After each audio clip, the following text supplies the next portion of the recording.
जब मैं नहाने जाती तो कोई मुझे छुपकर देखता था। घर में मेरा बेटा और मैं अकेले रहते थे, लेकिन मैं अपने बेटे पर शक नहीं कर सकती थी। एक दिन मैं अचानक अपने बेटे के कमरे में गई।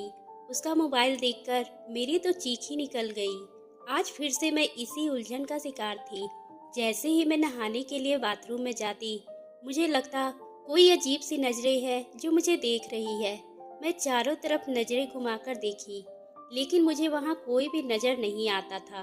मेरे बाथरूम में सिर्फ एक ही रोशनदान था, जिसे मैं अच्छी तरह से बंद कर देती थी, लेकिन फिर भी ऐसा लगता था जैसे चारों तरफ दीवारों पर आंखें गड़ी हुई है जो मुझे देख रही है। मैं कोई बहन किस्म की औरत नहीं थी, लेकिन मैं पूरा बाथरूम देख चुकी थी। कहीं कुछ भी नजर नहीं आया था। मैं जैसे ही नहाने जाती, जल्द ही बाहर निकल आती। कभी कभी तो मुझे लगता था कि शायद मैं किसी दिमागी बीमारी से गिरफ्तार हो चुकी हूँ।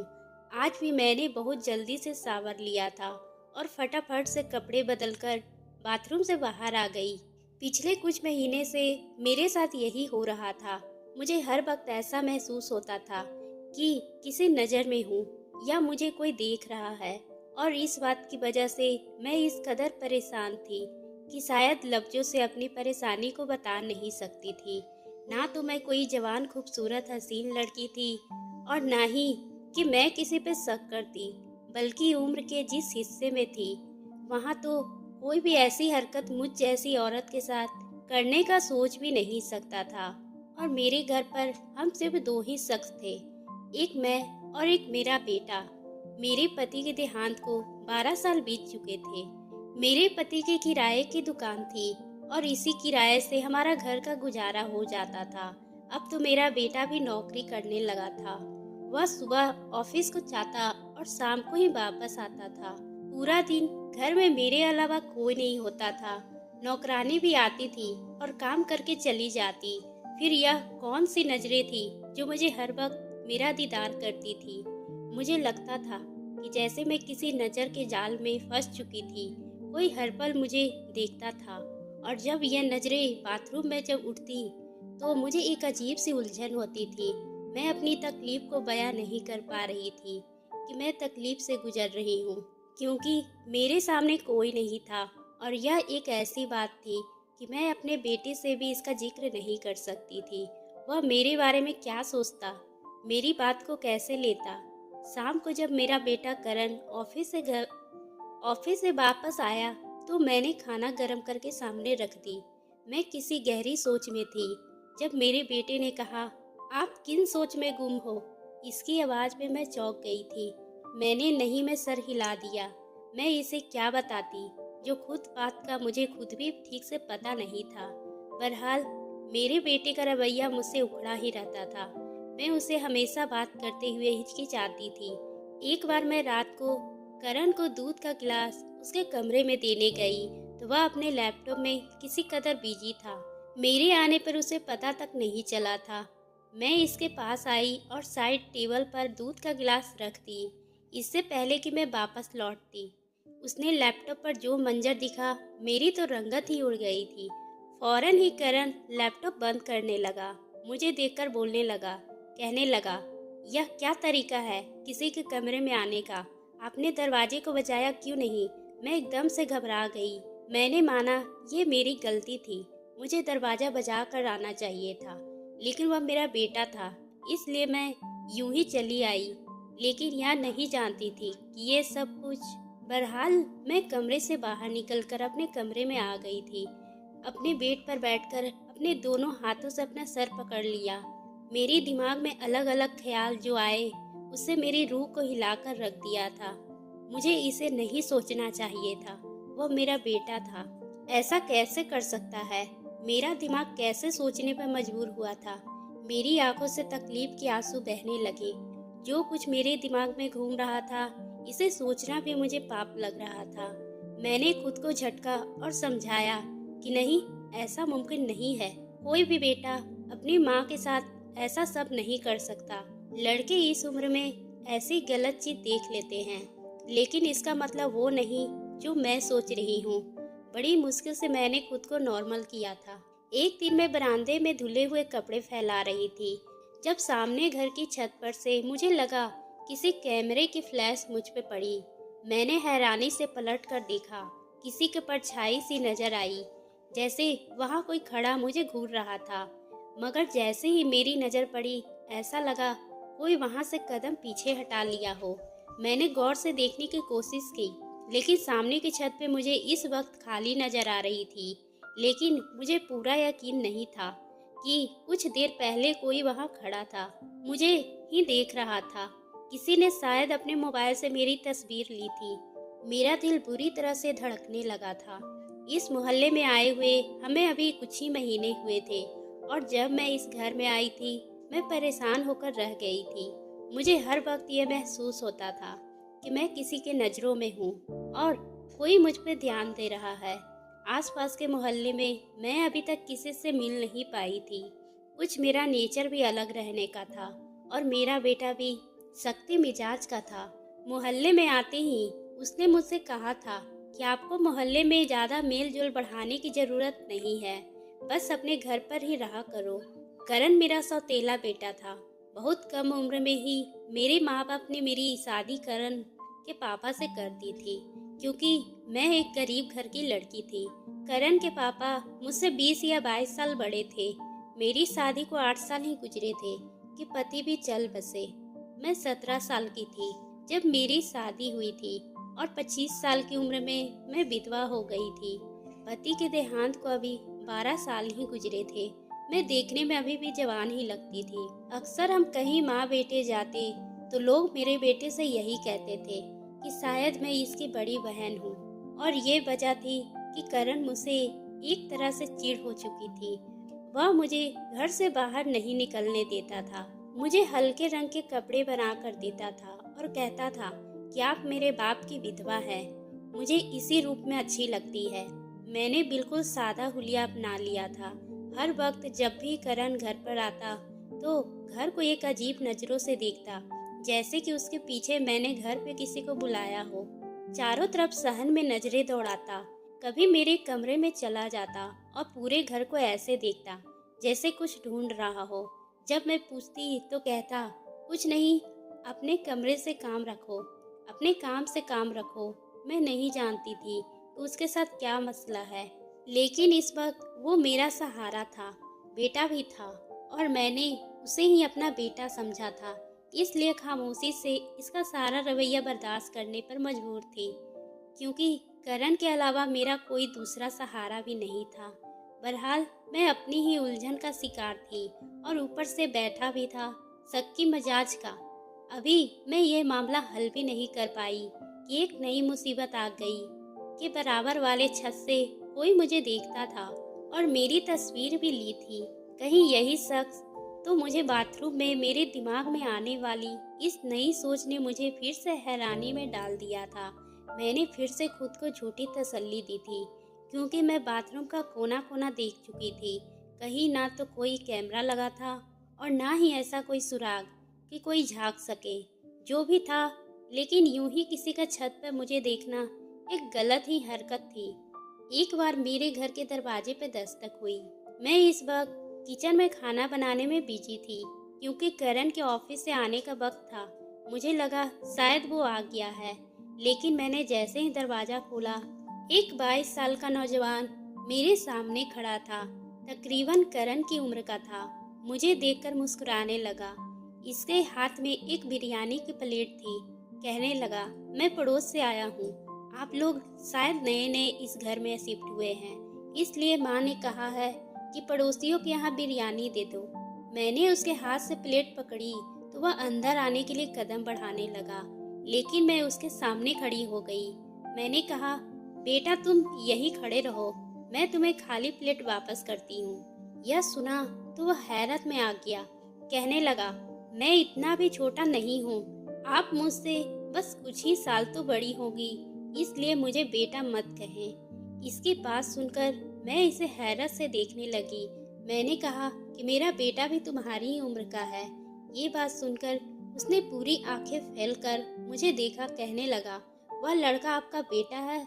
मैंने तो समझा कि आपका छोटा भाई है। यह कहकर वह बड़े ही आराम से घर के अंदर दाखिल हो गया। मैं तो उसे देखते ही रह गई थी। करण के आने का वक्त भी हो रहा था, इसलिए मेरा दिल डर के मारे कांपने लगा था। करण बड़ा ही खुले मिजाज का लड़का था। कहने लगा, आपका नाम क्या है? मैंने कहा, तुम्हें क्या मतलब, तुम मुझे आंटी कह लो। इस बात पे दोनों भाभी ऊपर करने लगा। नहीं जी, अभी आप इतनी भी बूढ़ी नहीं है कि मैं आपको आंटी कहूँ। अच्छी खासी खूबसूरत और नौजवान है। मैं तो आपका नाम से ही आपको पुकारूंगा। यकीनन आपकी तरफ बहुत खूबसूरत होगा। इससे पहले कि मैं इसके साथ इस तरह ऐसे अंदाज में गुस्सा करती, कहने लगा, चलो नाम ना बताओ, एक कप चाय ही पिला दो। पड़ोसियों का कुछ तो हक होता है। ये कहकर वो सहन पर रखी कुर्सी पर आराम से बैठ गया। मैं किचन में आ गई और जल्दी से प्लेट खाली की और गैस पे चाय भी रख दी। मेरा दिल इस वक्त पर इस बात पे घबरा रहा था, कहीं करण आ गया तो ना जाने किस नजरों से मुझे देखेगा, क्या सोचेगा। वह खाली घर को भी ऐसे देखता था जैसे कोई घर में छुपा बैठा हो। जल्दी जल्दी मैंने एक कप चाय बनाई और इस लड़के को दे दी। मैंने कहा कि अपनी माँ से थैंक्स करना और चाय पीकर बाहर जाते हुए दरवाजा बंद कर देना, मुझे जरा किचन में काम है। ये कहकर मैंने किचन में रोटी बनाने चली गई, क्योंकि करण किसी भी वक्त पहुंचने वाला था और मैं इस लड़के से ज्यादा बातचीत नहीं करना चाहती थी। 10 मिनट बाद ही खाली कप इस लड़के ने किचन के दरवाजे से मुझे अंदर पकड़ाया और कहने लगा, चाय भी आपकी तरह बहुत ही मीठी थी, बहुत बहुत शुक्रिया। मैं फिर आपसे फुर्सत से मिलूंगा और अपने घर वालों को भी मिलाऊंगा। यह कहकर वह घर के दरवाजे से बाहर चला गया और दरवाजा भी जाते हुए बंद कर गया। मैं तो इतनी बातें सुनकर चकरा गई थी। अभी मैं एक लड़के की बातों के बारे में ही सोच रही थी कि जब दरवाजा पर बड़ी जोर से दस्तक हुई। मैं तो बुरी तरह से कांप गई थी।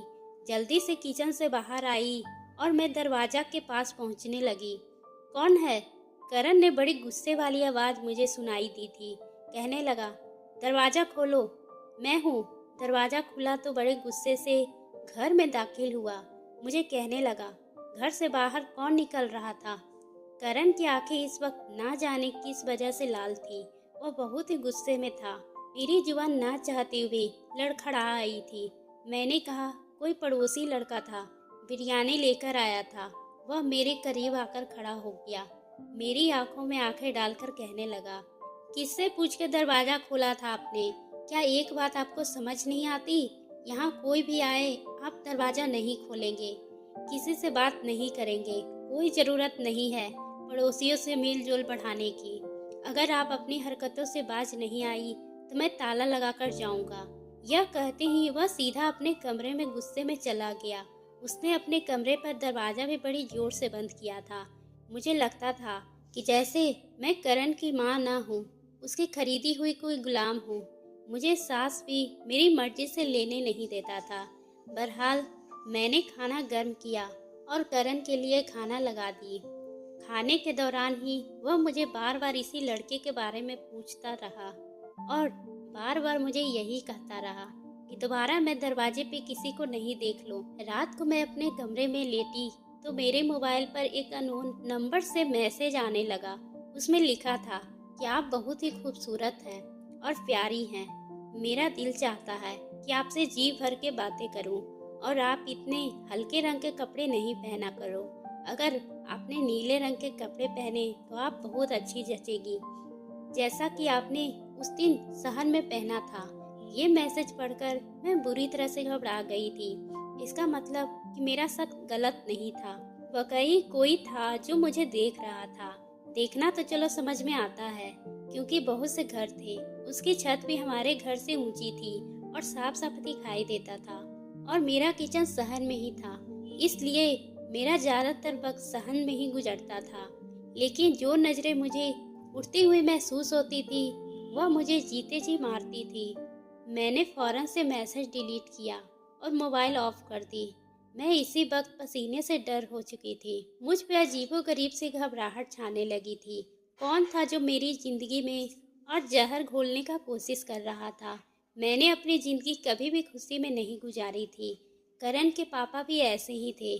शक्की मिजाज के थे और शायद मुझ पर इसीलिए इतना शक करते थे कि मैं कम उम्र की थी और वो मुझसे 22 साल बड़े थे। मैं खूबसूरत भी थी और बहुत ही, इसलिए हर वक्त उनके शक पर निशाना बनी रहती थी। उन्हें लगता था कि पता नहीं मैं किसी दूसरे लड़के के साथ चक्कर चला लूँगी। मैं बार बार उन्हें रो रो कर यकीन दिलाती थी, लेकिन उन्हें यकीन ही नहीं आता था। हर वक्त मेरे साथ किसी साये की तरह ही रहते थे और जब वह बीमार रहने लगे तो सारी जायदाद करण के नाम कर दी और उसके कान में बस यही भरते थे कि इस औरत का ख्याल रखना, इसे कभी घर की मालकिन नहीं बनने देना, इसे पाई पाई से मोहताज रखना, कहीं ये भागनी नहीं चाहिए, खूबसूरत है, इसे कोई भी शादी कर लेगा और तुम अकेले बेसहारा रह जाओगे। मैं चाहता हूँ कि सारी ज़िंदगी यह मेरे नाम पर ही गुजारे, सारी ज़िंदगी तुम्हारी माँ बनकर रहे। और वह आखिरी अल्फाज थे जो मेरे पति ने मेरे बारे में अपने बेटे के दिमाग में किसी जहर की तरह भरे थे, और वही जहर अब करण मेरे साथ उगलता रहा। उसने कभी भी मेरी इज्जत माँ की हैसियत से नहीं की थी, मुझे अपनी माँ की जगह भी नहीं दी थी। मैं बस उसके बाप की दूसरी बीवी थी। एक रोज़ मैं किचन में काम कर रही थी, क्या अचानक मेरे दुपट्टे पर आग लग गई। मैं चिल्लाते हुए सहन में आ गई। जैसे ही मेरी चीख तेज हुई, बराबर वाले छत पे वही नौजवान खड़ा था। मुझे चिल्लाते हुए देखा तो फौरन से नीचे उतरा और अपने घर की दीवार लांघकर मेरे घर में आ गया। उसने फौरन से मेरा जलता हुआ दुपट्टा दूर फेंका, वरना मैं बुरी तरह से जल जाती। मैं इस वक्त बहुत घबराई हुई थी। इस नौजवान ने फौरन से सामने रस्सी पे पड़ी चादर उतार कर मुझ पे लपेट दी। मुझे पूछने लगा, मुझे कहीं नुकसान तो नहीं पहुंचा? मैं बहुत डर गई थी और अचानक इस वक्त मेरे घर का दरवाज़ा खुला था। सामने करण था। इस वक्त इस लड़के को मेरे पास खड़ा देखकर गुस्से से मेरे पास आया और इस लड़के का गिरबान पकड़ लिया और इससे गुस्से से पूछने लगा, कहने लगा, तुम्हारी हिम्मत कैसे हुई और घर में आने की? मैंने कहा, करण, इसका गिरबान छोड़ो, इस लड़के ने तो मेरी जान बचाई है। मेरे दुपट्टे पर आग लग गई थी, हालांकि अभी सहन में मेरा गिरा हुआ दुपट्टा जल रहा था। मेरी बात सुनकर उसने गुस्से भरी नज़रों से मुझे देखा और कहने लगा, तुम चुप रहो, समझी? तुमसे तो बाद में बात करूँगा। इस तरह हाथ कंधों से किसी और को बेवकूफ़ बनाना। मुझे ये कहकर इस लड़के का गिरबान पकड़े हुए जोर लगाकर कहने लगा, तुम जिस मकसद के लिए यहाँ आते हो ना, वह कभी पूरा नहीं होने दूंगा। मैंने कहा, करण, तुम गलत समझ रहे हो, मैं माँ हूँ तुम्हारी, क्यों मुझे इन बातों से जलील कर रहे हो? मैं रोने लगी और इस लड़के ने एक झटके से अपना हाथ गिरबान करण से छुड़ाया और कहने लगा, मैं इंसानियत के नाते यहाँ पर आया था। उसका दुपट्टा जल रहा था, उनको आग लग सकती थी, मेरा और कौन सा मकसद हो सकता है? अपनी घटिया सोच अपनी हद तक ही रखो तो सही होगा। करण इस लड़के से कहने लगा था कि क्यों ना यह तुम्हारी माँ लगती है, क्यों आए थे यहाँ उन्हें बचाने? दुपट्टा जल रहा था तो जलने देते, तुम्हें क्या तकलीफ थी? यह सुनकर मैं हैरत के करण की तरफ देख रही थी, यानी कि इसे कोई फर्क नहीं पड़ता कि मैं जीऊँ या मरूँ। वह लड़का कहने लगा, यह मेरी कुछ भी है या नहीं है मैं नहीं जानता, लेकिन अगर उन्हें कुछ भी नुकसान पहुंचाएगा और मैं अगर देखूंगा तो मैं ज़रूर उन्हें बचाने आऊँगा। तुमसे जो होता है कर लो। यह कहकर करण ने उसके मुंह पर थप्पड़ मार दिया। उस लड़के ने भी अपना हाथ नहीं रोका था। दोनों ही गुस्से में लाल हो चुके थे। ये देखकर तो मैं परेशान होकर रह गई थी।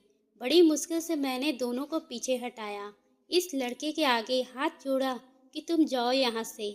वह लड़का करण को बोलता हुआ दरवाजे से जाने की बजाय इस दीवार पर लांघकर वापस गया था। ये देखकर करण बड़े अजीब अंदाज से मेरे पास आया, मेरे दोनों बाजू पकड़ ली और कहने लगा, ओ तो यहाँ से बुलाती हो तुम अपने आशिक को? फिर कहने लगा, जो तुम चाहती हो मैं होने नहीं दूंगा। मैं तुम्हारा गला दबा दूंगा, किसी शहर में तुम्हें मार कर दफना दूंगा, लेकिन ये मत समझना कि तुम्हें छोड़ दूंगा। वह तो जैसे सारे तमीज ही भूल गया था। इसके बाद करण घर के बाहर ताला लगाकर जाने लगा। इसके बराबर घर की चारदीवारी पर करंट भी वायर लगा दी थी ताकि कोई भी घर पर ना आ सके। रात को मेरे मोबाइल पर एक ऐसा मैसेज आया कि मेरे होश उड़ गए। इस मैसेज पर लिखा था कि बाथरूम में जाओ, मैं तुम्हें देखना चाहता हूँ। यही सुनकर मेरे होश उड़ गए। तब तक मैं यही समझ रही थी कि शायद ये मेरा वहम है, लेकिन कोई बाथरूम में मुझे देखा है। लेकिन यह सब मेरा वहम नहीं था। कौन था वो शख्स? मेरा दिल बैठने लगा था। मैंने मोबाइल ऑफ करके रख दी, लेकिन फिर भी मुझे पूरी रात नींद नहीं आई। मैं जागती रही और सुबह जब मेरी नौकरानी आई तो मैं बुखार में पड़ी हुई थी। मैंने उनकी मिन्नतें की कि वह एक रात के लिए मेरे पास रुक जाए। मैं बीमार हूँ, कोई ख्याल रखने वाला भी नहीं है। वो मेरी बात सुनकर मान गई और रात हुई तो करण के आने का वक्त हुआ तो मैं नौकरानी को अपने कमरे में छुपा ली। और मैं नहीं चाहती थी कि करण को इस बात का पता लगे कि घर पर मेरे अलावा कोई और भी है। मैंने करण को खाना दिया और अपने कमरे में जाते ही कमरे की लाइट बंद कर दी और खुद कमरे में छुप गई, क्योंकि जो भी था वो मेरे कमरे में आकर मुझे झांकता था। बाथरूम में कोई कैमरा नहीं था। मैंने अपनी नौकरानी को चादर ओढ़ा दी और उसे बाथरूम जाने के लिए कहा। वो बाथरूम चली गई। मैं अपने कमरे के पर्दे के पीछे छुप गई थी। कुछ देर बाद यही हुआ था। मेरे कमरे का दरवाज़ा बड़ी आहिस्ता से खुला था। एक शख्स खुद पर कोई शाल ओढ़े मेरे कमरे में दाखिल हुआ और पहले बाथरूम के दरवाजे के छोटे से हॉल से बाथरूम के अंदर झांकने लगा। मैं फौरन पर्दे से बाहर निकली और पीछे से इस शख्स को दबोच लिया और शोर मचा दी कि वह शख्स मुझे अंधेरे में नज़र तो नहीं आ रहा था, मगर वह मुझे अपने आप को छुड़वा रहा था। जोर की आवाज़ से करण मेरे कमरे में आ गया। जैसे ही लाइट खोली, नौकरानी भी बाथरूम से बाहर निकल आई। सामने खड़े शख्स को देखकर मेरे तो होश उड़ गए। वह मेरा पहला पति था जिससे मेरी शादी हुई थी, लेकिन वह शादी के बाद मुझे छोड़कर चला गया था। फिर मालूम हुआ था कि उसने किसी और से शादी कर ली है। मुझे भी तलाक दे दी थी। इसे यह देखकर मुझे हैरत हुई थी तो बताने लगा इसे एक दूसरी लड़की पसंद थी, इसलिए उसने इससे शादी कर ली थी। मुझे भी तलाक दे दी थी, लेकिन शादी के चंद साल बाद ही इस लड़की की मृत्यु हो गई और इस शख्स ने दूसरी शादी नहीं की है। अपने बेटे को भी अकेला ही पाला है। लेकिन इसमें मुझे अपने घर के बराबर वाले घर में देखा तो इसे मेरे बारे में मालूम हुआ तो इसे अफसोस होने लगा। वह मुझे अपनाना चाहता था और इस मामले में कई बार करण से भी बात कर चुका था, लेकिन करण नहीं माना।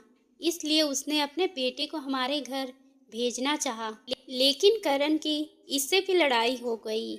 जब भी नहाने जाती, दरवाजे बंद होने की आवाज़ इसके कमरे के बाथरूम में जाती और वह दीवार लांघकर मेरे घर पर आ जाता था।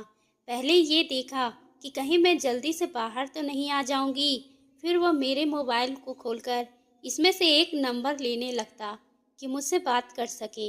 ये सुनकर इस शख्स के करण ने मिन्नतें की कि वह मेरे साथ जुल्म ना करे और मेरी शादी से करवा दे। पहले तो करण नहीं माना, लेकिन बाद में उसने मेरी शादी उस शख्स से करवा दी। तो दोस्तों, आपको ये कहानी कैसी लगी? अगर पसंद आई हो तो आप हमारे चैनल को सब्सक्राइब करना ना भूलें और बेल आइकन को भी प्रेस कर लें, ताकि हम आपके लिए इसी तरह की दिलचस्प कहानी लाते रहें।